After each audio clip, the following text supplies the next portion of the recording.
everyone. This is another Freedom to Feel conversation. And today, my guest is Barbara StClaire-Ostwald. And hopefully, I pronounced that correctly. So, I will introduce her briefly and then I'll ask her the magic question.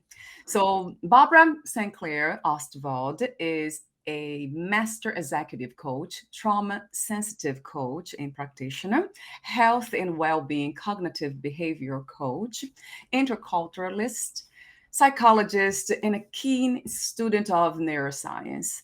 Works with and supports individuals and groups around the world who have been impacted by trauma. So her bio is longer than that, and we'll have that within the video notes. But for now, I want to ask Barbara that brief question, that simple question that it's not so simple to answer. In your own words, who is Barbara? Barbara is a human being.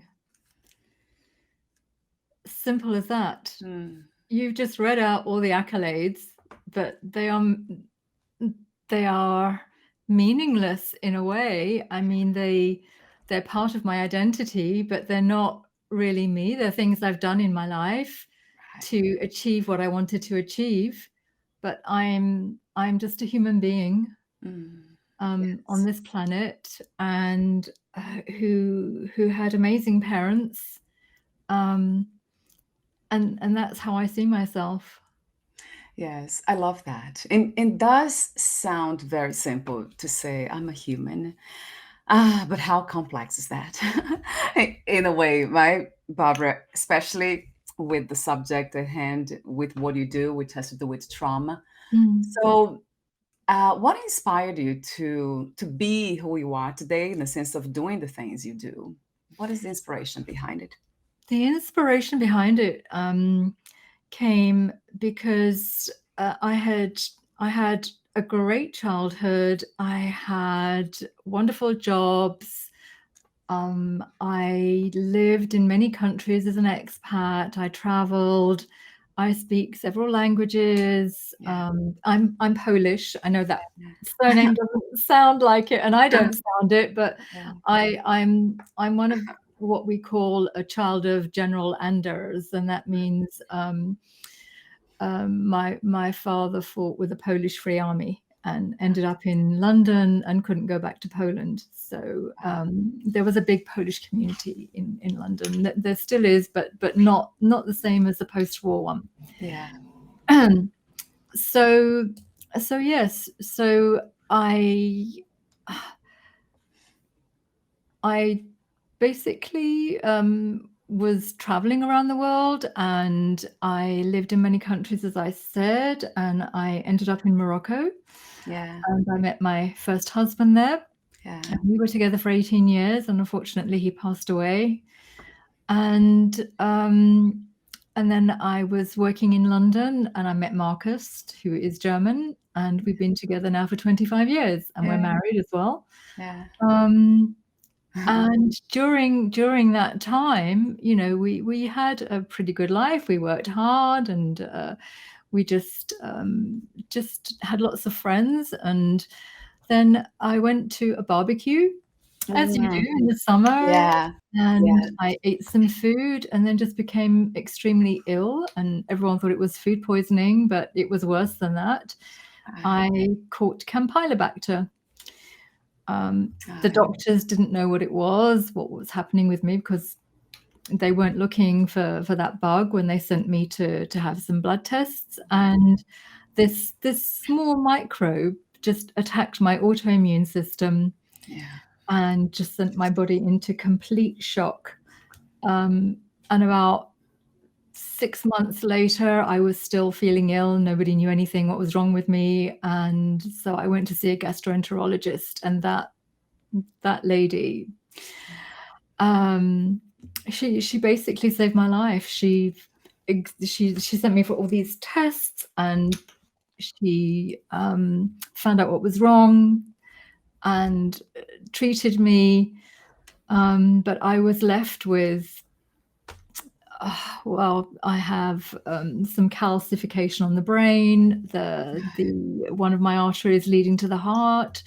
I have accelerated arthritis of the cervical spine, and now it's osteoarthritis kind of around the body, and Hashimoto's, so thyroid disease. So all of this from this wonderful afternoon that we were all having, Right. in 2001, Oh, the end of 2001, 2002. right. And that, of course, that has something to do with trauma too. Of course, having diagnosed, going through what you went through, it's traumatic. So going through all these diagnostics, because I had what I call spinal decrepitude, I ended up I've had 3 spinal surgeries. I've ended up having other surgeries related to other issues that were happening inside my body. And so all in all, in 15 years, no, yeah, in 17 years, I had almost 15 surgeries. Wow. And I had lots of other interventions because they have to do things and that. And so the trauma for me, the main trauma is the surgery. And I have PTSD from that, because I've seen myself walking in the street, while I'm walking in the street, I actually see myself in the operating theatre with them doing things, and I have to bring myself into present. Right. So that I'm not there.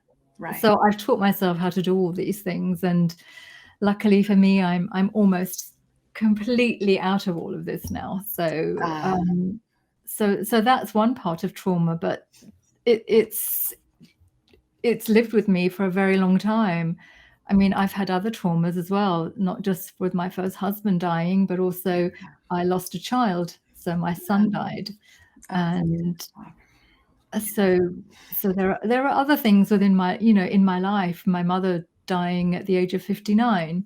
So there are lots of other bits of trauma in my life that are showing their heads now, and that you kind of bury it deep, and then they start coming out. Right. So pain and anguish and loss and all different types of trauma. And then all the stress related within working in high level business, in corporates. Right. And so 16-hour days, sometimes ridiculous. Yes, absolutely. I have to say, I'm sorry you went through all that suffering. It's even to think about it, I'm trying to kind of wrap the mind around it, the things that you went through. It's a lot. I have a list that's typed out with everything that I've had, so that when I do go and see a GP or a doctor or something, they say, so have you had any surgery? Have you had anything? And I can't remember every single item. So I just say, oh yes, here. And they go, if all my patients had lists like this, it would make my life easier. It didn't make my life easier going through it, but you're most welcome. Wow. So I guess the main question I want to ask is, from all the traumas that you experienced, I would say trauma, but I also want to kind of use the words pain and suffering, because they might seem different, but they're all interconnected. From all that, what is the main lesson that you have learned? What message could you share from all that you went through? If there's one thing that you learned that was extremely helpful, what would that be, Barbara? Having people around you that love you and support you. True love and true support. A lot of people fell away, but those who truly love you and support you will help you through anything. Yes. And I love these people dearly. I can imagine. You see, I expected you to say something like, be in the moment, eat healthy, they do your meditation. And I didn't expect that. So because all those practices and those tools that we might acquire has to do with us kind of helping ourselves. But I love the way you said that, Barbara, because it is so true. It's about relationships. It's something that I value. I mean, almost beyond anything. I know a lot of times I talk about joy, inner peace, and all that, but there is something about the people we love or the people who love us that kind of bring that sense of joy, inner peace. It's almost like, right? That bring that to life. You can't have that joy or inner peace without them being there, you know? Even if they annoy you sometimes, but they're there. But Yes. they're there. Yes. And they're there and they see you at the most awful and critical moments and points of your life, and when you're in the most serious pain, when you have all these tubes and things coming out of you, but they're there, and they're sitting there beside you. Yeah. I love that you said that. It's priceless, right? It's Yes. right. You can't even uh, can't measure that. So the other question, open question I have for you is about freedom. I know you sent me an answer when I asked, "What is freedom to you?" And your answer then was, "My point of view about freedom is living in the now, being present, letting go of what doesn't matter." Yes. You said a little bit more than that, but I left it just here so you can answer that question once again in the moment. What is freedom to you, Barbara? Well, freedom for me is living in the moment. It's living in the now, in the present. You know, why wait and say, oh, I'm going to wait until I retire to learn how to speak a language or to travel and visit somewhere? Why wait? You may not live to your retirement age. Right. Do it now. Enjoy your life now. Mm. And freedom to me is just being able to do those small things in these moments, do them now, and do them with joy and with the people that you love. Again, for me, it's doing it with people that you love. Yes. Yeah. That is freedom. Yes. And that is a practice too, isn't it? It to me, it very much sounds like it feels like when I am in the moment, that's when I really feel this true sense of happiness. Like, Mm. oh, this is happening. And gratitude too comes to Yes, life. It's a practice, isn't it, Barbara? It's not it is a something that we practice. can just live in the moment, to just say that, come from that understanding, that intellectual understanding, and then kind of stay there. It doesn't work that way for some reason. Although for some people it might. But yeah, talk to me about the practice of staying in the moment, in the present. Well, it's becoming conscious of your unconscious self, really. Yes. Yeah. So, Huh. it's like Yeah. that mantra of mine. Oh yeah, I love that. It's, how can you celebrate your life if you are missing your own life because you're not being present? Yes. Because you are not experiencing the present Yeah. moment, Yeah. because you're living your past or thinking of a future that hasn't happened yet and may never happen. Right. Mm. So true. That really caught my attention. It might never happen. Whatever we imagine, right? Planning. Yeah. It's like when I'm coaching and people say, "Oh, I'm afraid of this," and I said, "Well, why are you afraid? It may never happen." I Yes. never thought of that. Right, right. Good or bad, it might never happen. Good or Uh, bad, it may never happen. It's something that's there, but, it just may never happen. And when you're truly present in the moment, you kind of lose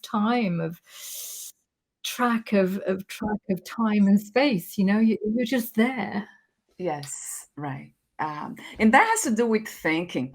And then I wonder why we have this the ability to think. It's a gift, but at the same time, it's not, right, Barbara? It gets in the way so much. We talked about pets, animals. I know you have your puppy in there, and I have mine here, my dog's downstairs.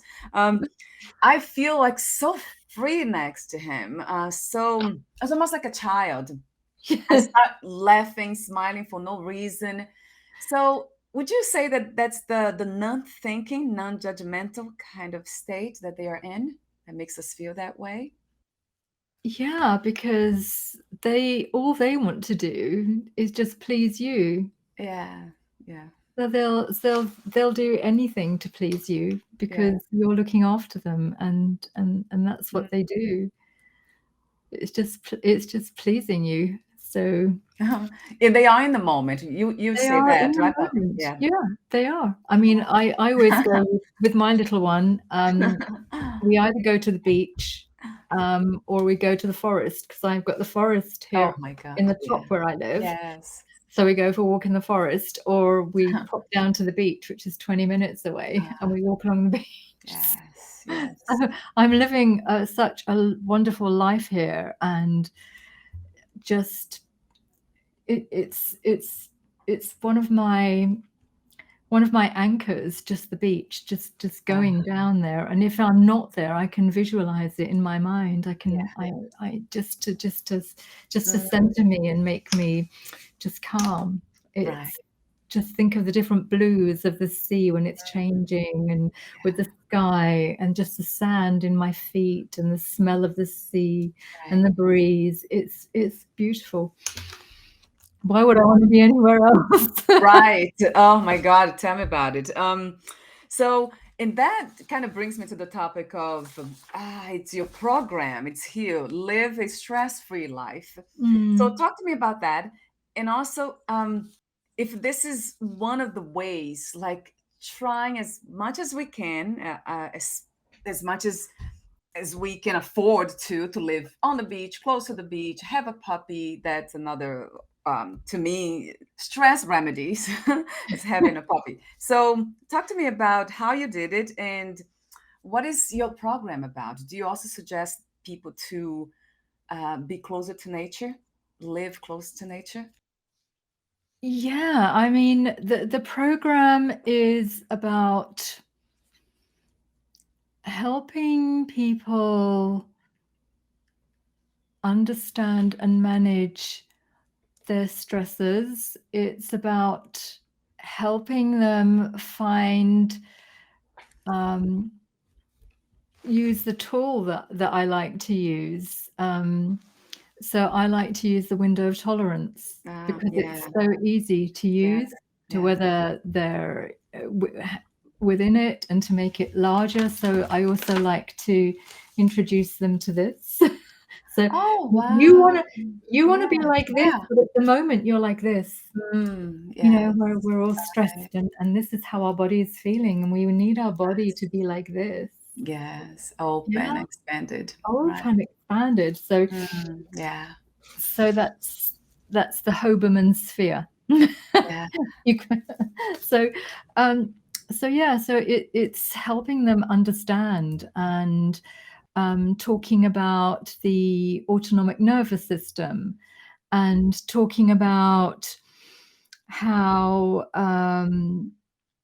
the body is basically living in a stress-related disordered state, probably 90% of the time. Wow. Yeah. And it's emotional stress and physical stress. Yeah. And so it's trying to understand this, you know, because this produces anger and frustration and fear and anxiety and sadness. And in the end, if we're living in this survival state all the time, it can knock us out of balance. And you know, someone said, if your thoughts can make you sick, your thoughts can also make you better. Yeah, I love that. So it's helping people to stop becoming addicted to the rush of the energy of the adrenal hormones. Yeah. Because it is like having like a triple espresso most of the time. That's the feeling inside. All the chemicals that we have inside our bodies, all the hormones that we have inside our bodies, and that cause stress, you know, that come out when we're stressed. And they upset the body chemistry, and which is why I visit my endocrinologist once a year, so that he can check that everything is where it should be, with the cortisol levels and everything else. Yeah. Because if we have too much of these in our body, then yeah, it can lead to disease. It can lead to many other issues. So it's teaching people about these things, about our bodies, about how to not live in a dysregulated state, but to in a more regulated way. And if they understand how the window works, the window of tolerance, they will understand. They will start understanding when they're just coming out of it, or if they're on the edges of it, so that when they feel that they're coming out of being in their optimal zone, of feeling more like this, if they're starting to feel more like this, they will already feel it, and they will have the tools to know how to relax and get out of this and feel less stressed and just start letting go of things. Right. How would you describe the feeling of contraction, Barbara? What does it feel like? Would you describe it as sadness? Yeah. Well, contraction causes lots of things. I mean, when we're stressed, what happens if when we're in that survival state, the blood rushes to all our extremities. So the blood rushes to all our extremities. So then we're starting to feel muscle pain. So then if we've had a dinner or something, or we've eaten something, and then we get really stressed, then our digestive system's not going to work. So I'm sorry I'm going to say this, but people will start getting constipated. Yeah. Because there's no blood sort of working in that particular area of the body. Right. That makes sense. So it's talking all about this and helping them. Yeah. So it's very practical, in many ways, very practical. So you talked about the window of tolerance, and also finding your anchor. Yes. Yeah. Talk to me about that. How do we find our anchor? So anchors are things that keep you grounded. And so when you find that you're coming out of your window, you use your anchor to bring you back into your optimal zone, right? So I talked about anchors to my beta testers, and there is a way of finding out how you find your anchor. It can be through smell or touch, or it can be something that you hold in your hand, or a bracelet you wear, or a charm. My particular anchor, as I said, is the beach. Right. So I visualize the beach with all the smelling as well. I can smell and taste everything as well. It's amazing. And I can also let you know that one of the ladies who I was coaching, and she won't mind me talking about this because I have her permission, but she came over to Poland from South Africa because she had a job offer. And unfortunately, that she was supposed to be coming with her husband, and her husband passed away. He had this accelerated cancer unexpectedly, and so her anchor is, when she realized that she could have an anchor and she didn't need to be there, is his gravestone in South Africa. So when she feels that she needs some help, and she talks to him, she visualizes where he is, and she can see where he is, and she feels that place, and that anchors her to stop feeling stressed, and it gives her, that peace and tranquility and calmness that she needs.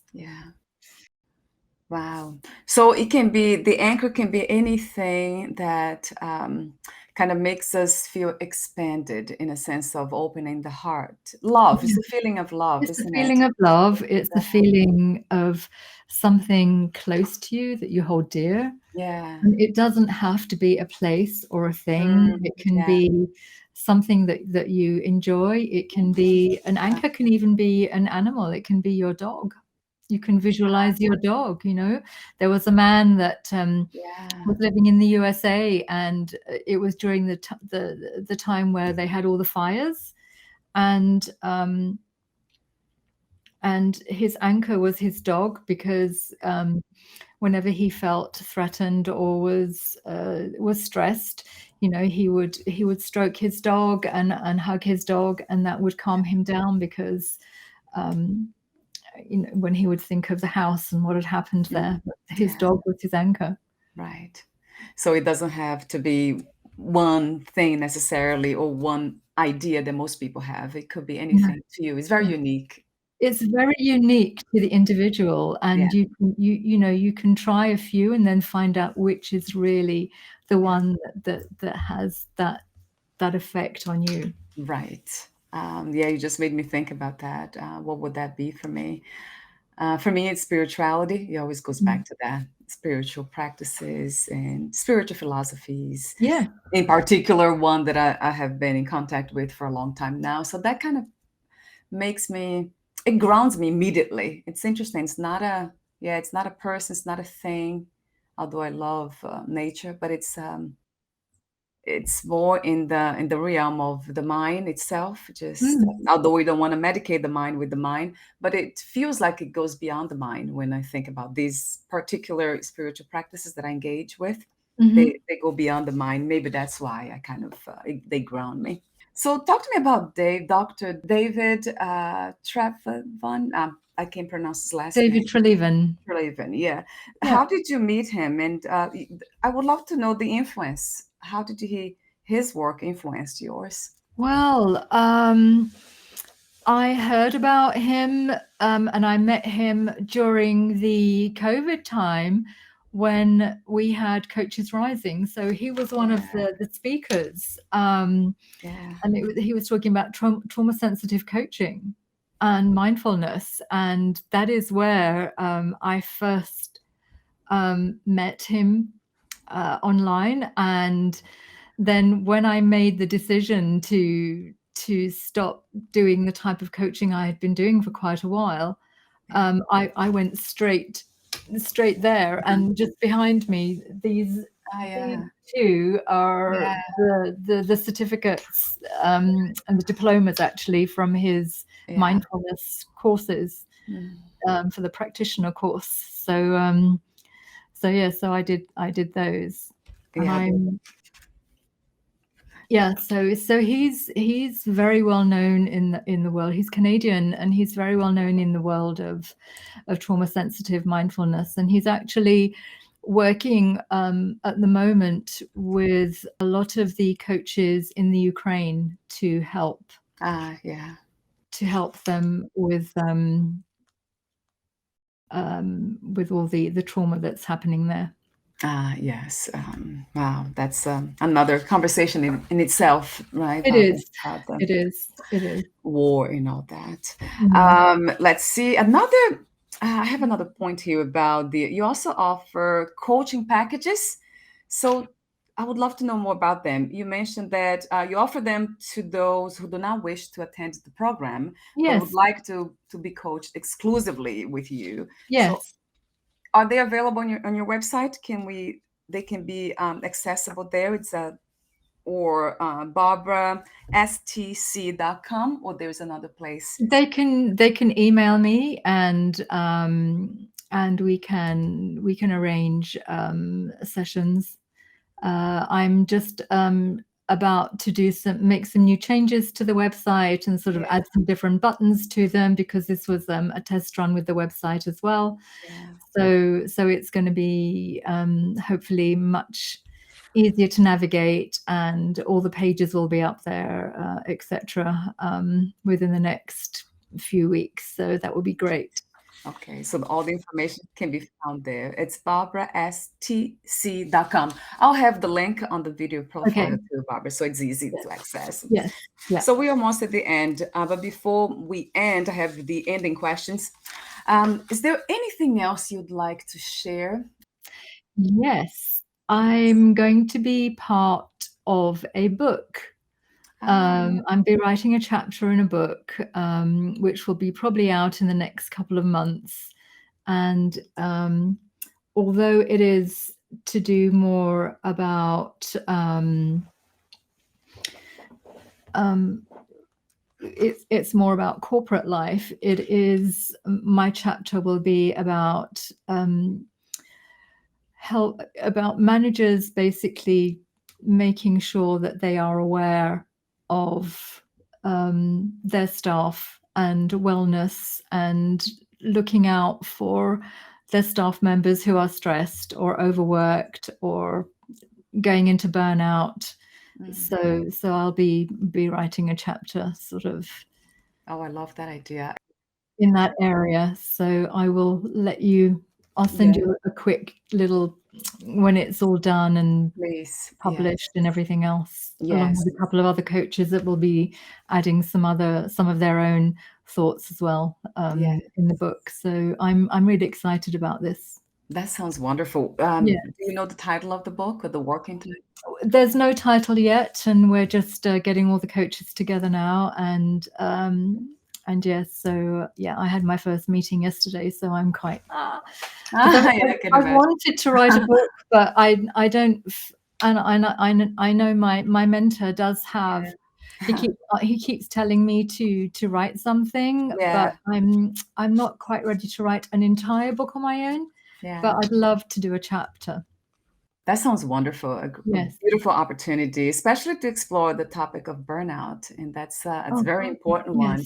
Yeah. And I have to say that recently I went to a dentist for some checkup. Every year I do that, and then I noticed how stressed people are, those professionals. So I noticed that there's a lot of a lack of mindfulness, really. And then there's the human connection. Again, we're all humans, and the approach to health, it has to be holistic. Yes. It cannot be just, oh, this is the problem, and this is how you solve it, by going to the problem itself. Let's say the teeth or whatever it is. It's always the entire body. It's never one thing only, right? And not just the body, but the mind itself. So that's a beautiful opportunity, Barbara, for you to explore that topic. So I'm quite excited about this, and I'm really raring to go. Yeah, it sounds really good. Please let me know. I will. And then thank you so much for your presence here today. I love how genuine you are, how calm and genuine and just present and being you. That's wonderful. That's what we want to see more. Thank you. Thank you for your presence. And the ending questions, I'll ask you this one. If life had one purpose only, what would that be? The human experience had one purpose. If life had one purpose, would be togetherness. Yeah. Yes. And you said that beautifully before. One lesson that you have learned from all the traumas, pain, and suffering, just having people with true love, people who truly loves us around us. But I mean togetherness globally. I don't see people as different, and my parents brought me up to view everyone, give everybody a chance, no matter who they are, where they come from, until you find out what sort of a person they actually are. Yes. So you see, there's also another beautiful opportunity to be open to life in other cultures. And I know that's part of the work you've done too. So that's what we need to see more as well, like this open-mindedness, although some of us have not been exposed to what you have been. So I've been lucky. Right. Yeah. I mean, that's a gift to me. And right, seeing humans as humans. I'm human, you're human. But what is about you that makes you different? And then, but yeah, it's really sad to see when everything stops at the way people look, with racism and all, because you don't speak their language or you don't speak the language well, and then you discriminate it automatically and kind of you're cut off, and then you don't fit in anymore. Exactly. We're all made of the same matter. We're all on the same atoms. Oh my God, don't get me going with the spirituality part because I love that too. Yeah, the essence, the ground of this, of course, it's one, it's not two, right? Oh No, my God, no. Barbara. Thank you so much again for being you. I love your presence. Thank you. Thank you I so love much. you too. And we'll be in touch again. For now, before we say goodbye, where's the best place to find more information about you besides barbarastc.com? Are you on social media? LinkedIn is probably the best place. And then how do we find you? There's under your name will be Barbara StClaire-Ostwald, or it's a different. Barbara StClaire-Ostwald. Okay, Yeah. so it's easy to find Yeah. there. So and yeah, I think I sent you a link for LinkedIn, so it Yes, you did. yeah, so Right. it can just go straight there. Yes, I'll do that. I'll have that under the video profile. Thank you so much again, Barbara, and we'll talk soon. Bye for now, my dear. Thank you. Bye bye.